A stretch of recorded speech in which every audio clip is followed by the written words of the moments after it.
هذه مشكله. انا لو اريد ادخل بالتفاسير البواطن قلت لك راح تطلب انت شيء من جديد، تفاسير اللي قاعده تفاسير كلها هيك تخدير للعالم. شنو النظر الى علي عباده الله؟ انت مقتنع تباوع العباده هو هذا؟ لا، الله اكبر.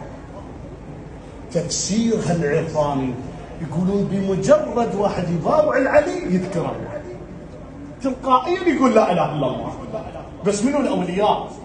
شنو معناته النظر الى علي عباده؟ يعني مو هذا هو النظر، هي مو بالنظر، هي مو بالبصر، هي وين؟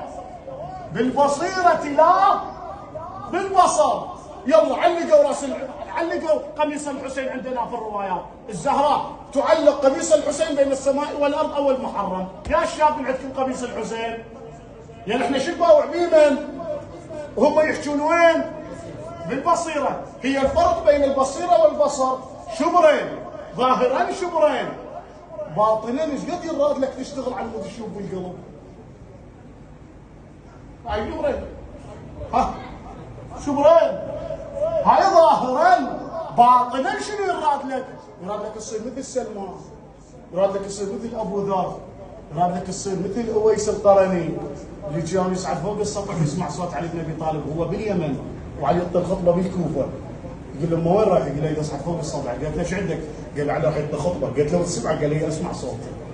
من دوله لا دوله. شنو هذا مولاي ما يصير غلو؟ مو صح؟ لا تتعجل. يوسف بمصر ويعقوب بفلسطين ويقولوا مني اشم ريحه.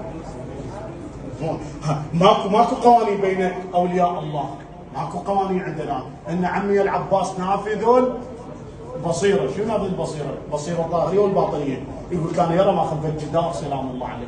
نافذ البصيره. يقول له وبقتلك قتل الاسلام.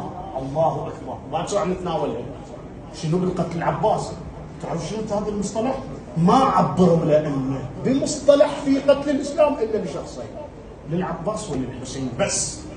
يقولون للحسين وبقتلك قتل الاسلام. ومن يوصلون لابي الفضل العباسي يقول له وبقتلك انتهكت حرمه الاسلام. باكر راح نتناول العباس بس قبل لا تجي زد ركعتين شويه، سجدتين، صلي لله تعالى ركعتين وقرأت زياده عشرات تعال علموا قلبك يتقبلها لان باكر حكي ثقيل على ابو فاضل. اي بقتلك انتهكت حرمه الاسلام.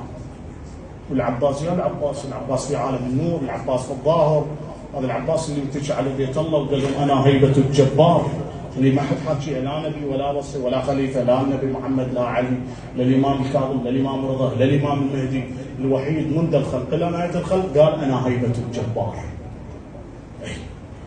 ولي ال محمد